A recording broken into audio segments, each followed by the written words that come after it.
Hello everyone, I am सुगम। Welcome back. तो कैसे हो आप सब? आई होप आप सब अच्छे होंगे।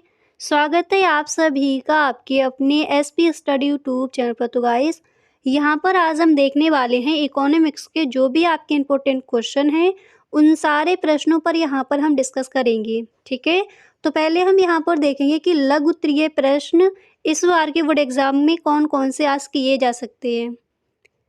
तो लघु उत्तरीय प्रश्न में पहला प्रश्न है, पूंजीवादी अर्थव्यवस्था की मुख्य विशेषताएं क्या हैं। ठीक है, तो इसका आंसर आप लिखोगे कि सभी उत्पादक इकाइयां लाभ के उद्देश्य से चलाई जाती हैं। दूसरा पॉइंट आप लिखोगे कि वस्तु एवं साधन बाजार में प्रतियोगिता पाई जाती है। इसके बाद थर्ड नंबर पर आप लिखोगे कि केंद्रीय योजना का अभाव होता है। यह प्रणाली व्यक्ति की स्वतंत्र क्रियाओं पर आधारित होती है। इसके बाद नेक्स्ट आप लिखोगे कि पूंजीवादी समाज दो वर्गों धनी एवं निर्धन में विभाजित रहता है। इन दोनों के मध्य परस्पर संघर्ष चलता रहता है। तो क्वेश्चन क्या था कि पूंजीवादी अर्थव्यवस्था की मुख्य विशेषताएं क्या है। इसी तरह से आपको वहाँ पर 5 पॉइंट लिखकर आना है। ठीक है, और देखिए ये हैं आपके लघु उत्तरीय प्रश्न। अतिलघु उत्तरीय प्रश्न की जो वीडियो है बना चुके हैं, अगर आपने नहीं देखी है तो आप एक बार प्लेलिस्ट चेक कर लीजिए, चैनल पर जाकर प्लेलिस्ट देख लीजिए, वहाँ पर आपको वो वीडियो मिल जाएगी। ठीक है, नहीं तो गाइस आप डिस्क्रिप्शन बॉक्स चेक कर सकते हो, यहाँ पर आपको वीडियो का लिंक मिल जाएगा। जो आपका फर्स्ट पार्ट है उसमें जो अतिलघु उत्तरीय प्रश्न हैं उन सारे प्रश्नों को वहाँ पर रखा गया है पूरी बुक से। जो भी आपके महत्वपूर्ण क्वेश्चन हैं वही क्वेश्चन वहाँ पर आपको मिलेंगे जो इस बार के बोर्ड एग्जाम के लिए इम्पोर्टेंट है। ठीक है, तो यहाँ पर हम देखेंगे लघु उत्तरीय प्रश्न। अगर आपने वीडियो पूरा देखा और सारे प्रश्न आपने अच्छे से तैयार कर लिए तो एक भी लघु उत्तरीय प्रश्न में आपका एक भी क्वेश्चन वहाँ पर छूटने वाला नहीं है। ठीक है, तो गाइस ये वीडियो आप एंड तक देखें। तो पहला प्रश्न क्या है कि पूंजीवादी अर्थव्यवस्था की मुख्य विशेषताएं क्या हैं। तो आप इस तरह से इस प्रश्न का आंसर लिखोगे। फर्स्ट लिखना है कि सभी उत्पादक इकाइयां लाभ के उद्देश्य से चलाई जाती हैं। वस्तु एवं साधन बाजार में प्रतियोगिता पाई जाती है। केंद्रीय योजना का अभाव होता है। यह प्रणाली व्यक्ति की स्वतंत्र क्रियाओं पर आधारित होती है। चौथा आपको लिखना है कि पूंजीवादी समाज दो वर्गों धनी एवं निर्धन में विभाजित रहता है। इन दोनों के मध्य परस्पर संघर्ष चलता रहता है। ठीक है, तो इस प्रश्न का जो आंसर है आप इस तरह से लिख कर आओगे। अब इसी तरह से कुछ और भी आपके प्रश्न हैं लघु उत्तरीय प्रश्न में, उनको भी देखते हैं। अब इसी तरह से लघु उत्तरीय प्रश्न में आपका सेकंड क्वेश्चन यहाँ पर दिया गया है कि उपभोग फलन से क्या आशय है। और ये प्रश्न कई बार बोर्ड एग्जाम में पूछा गया है। ठीक है, तो उपभोग फलन से क्या आशय है इसको आप तैयार करेंगे। इसी तरह से नेक्स्ट क्वेश्चन है कि सीमांत प्रतिस्थापन दर से क्या आशय है। यह घटती हुई क्यों प्रतीत होती है। यहाँ पर आपको बीच में लिख लेना है प्रतीत होती है, समझाइए। ठीक है, सीमांत प्रतिस्थापन दर से क्या आशय है, यह घटती हुई क्यों प्रतीत होती है, समझाइए। लघु उत्तरीय प्रश्न में इस तरह से आपसे क्वेश्चन पूछा जाएगा। अब इसी तरह से अगला प्रश्न आप कौन सा तैयार करोगे उसको देखते हैं। तो यहाँ पर देखिए इसी तरह से नेक्स्ट प्रश्न आपको तैयार करना है। अगला प्रश्न आप तैयार करोगे कि पूंजीवादी अर्थव्यवस्था की मुख्य विशेषताएं क्या हैं। ठीक है, और इसका जो आंसर है अभी आप देख चुके हैं। इंपॉर्टेंट क्वेश्चन है, कई बार ये पूछा गया है तो इसको तैयार कर लेना है। ठीक है, सीमांत प्रतिस्थापन दर से क्या आशय है, ये घटती हुई क्यों प्रतीत होती है, इसको भी तैयार कर लीजिए। इसी तरह से ये आपका वेरी मोस्ट इम्पोर्टेंट क्वेश्चन है कि व्यावसायिक बैंकों के मुख्य कार्यों को संक्षेप में लिखिए। ठीक है, व्यावसायिक बैंक के कौन कौन से कार्य हैं वो आपको बताने हैं। अब इसी तरह से अगला प्रश्न है कि पूर्ण प्रतिस्पर्धा क्या है। पूर्ण प्रतिस्पर्धा में कीमत का निर्धारण कैसे होता है। ठीक है, पूर्ण प्रतिस्पर्धा क्या है, पूर्ण प्रतिस्पर्धा में कीमत का निर्धारण कैसे होता है। लघु उत्तरीय प्रश्न में इस प्रश्न को भी आपको तैयार कर लेना है। तो यहाँ पर ये जितने भी क्वेश्चन दिए गए हैं अगर इनका आपको स्क्रीनशॉट लेना है तो स्क्रीनशॉट भी आप ले सकते हो। क्लियर। अब इसी तरह से कुछ और भी आपके प्रश्न हैं लघु उत्तरीय प्रश्न में, उन सारे प्रश्नों को देखते हैं। तो यहाँ पर देखिए जो आपका नेक्स्ट क्वेश्चन है आपको ये तैयार कर लेना है।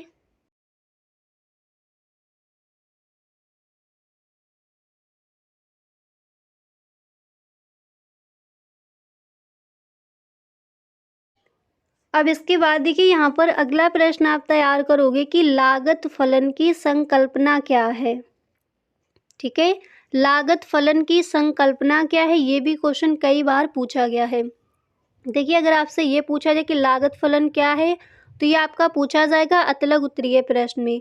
अगर इसी तरह से क्वेश्चन पूछा जाता है लागत फलन की संकल्पना क्या है समझाइए, तो ये क्वेश्चन आपका पूछा जाएगा लघु उत्तरीय प्रश्न में। ठीक है, तो सही ढंग से आप इस प्रश्न के आंसर को तैयार कर लेंगे।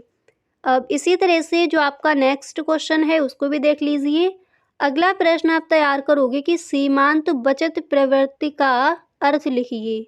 सीमांत बचत प्रवृत्ति का अर्थ लिखिए, इसको तैयार करेंगे।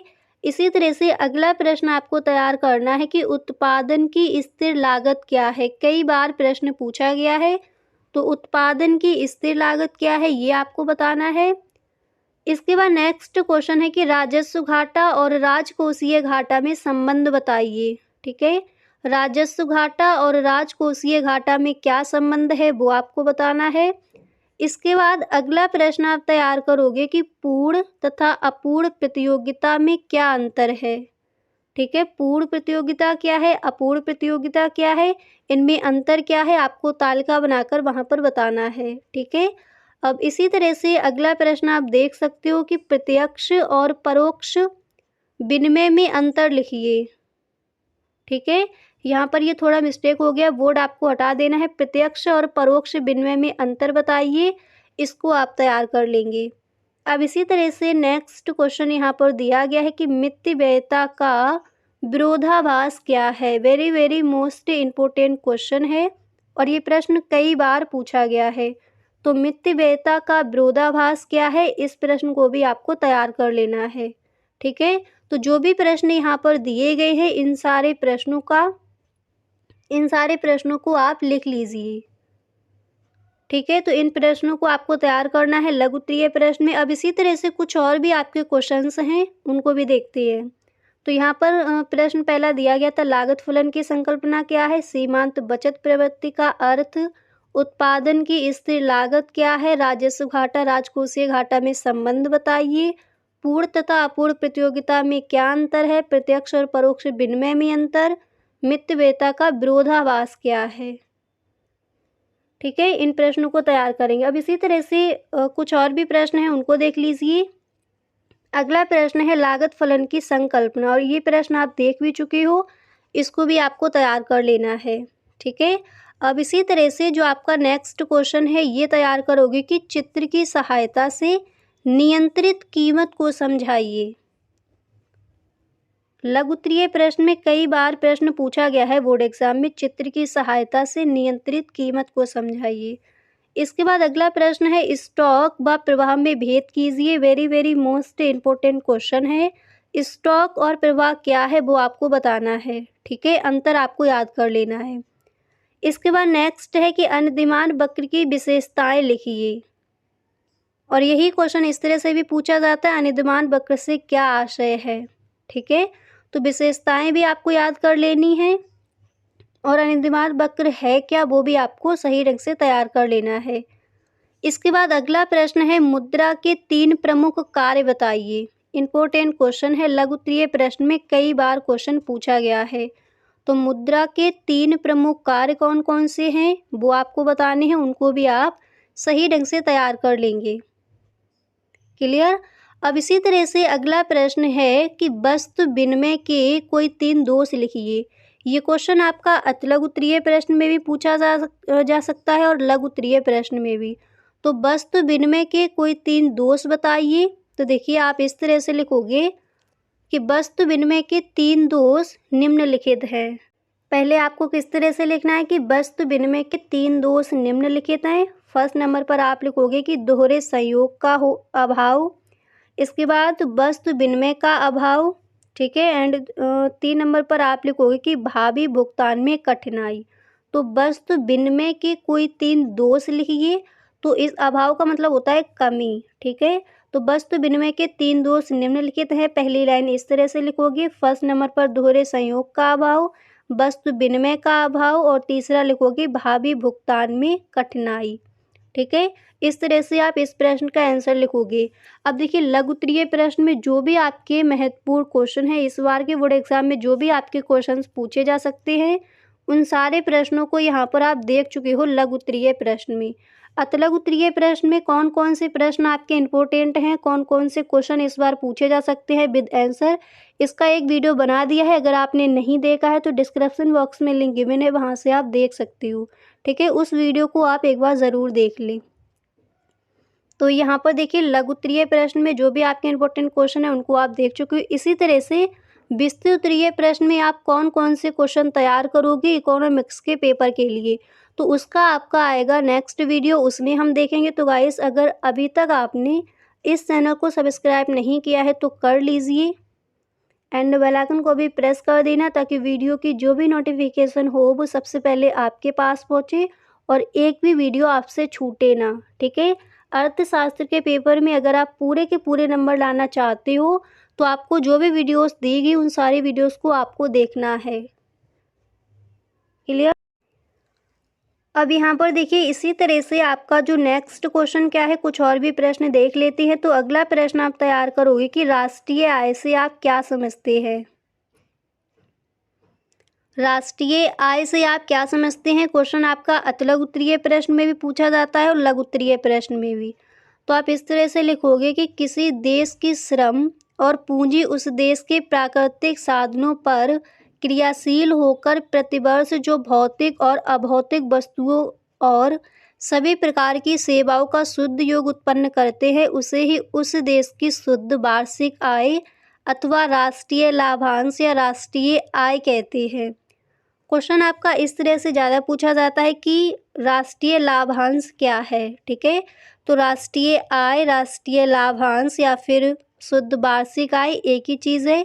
तो इस तरह से आप इसका आंसर लिख कर आओगे। एक बार दोबारा से देख लीजिए, राष्ट्रीय आय क्या है।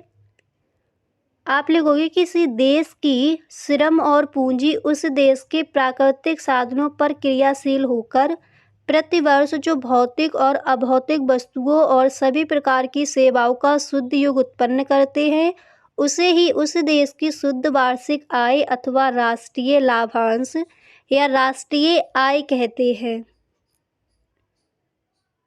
ठीक है। इस तरह से आपको इस प्रश्न का आंसर लिखकर आना है। अब यहाँ पर देखिए लघु उत्तरीय प्रश्न को हमने देख लिया। अब इसी तरह से जो आपके विस्तृत उत्तरीय प्रश्न हैं वो हम देखने वाले हैं नेक्स्ट वीडियो में। तो गाइस आज के लिए बस इतना ही, मिलते हैं नेक्स्ट वीडियो में। अगर सच में आपको ये वीडियो अच्छा लगा है तो please tell me in the comment box, और इस वीडियो को आप एक लाइक ज़रूर कर दी। Okay, thank you so much.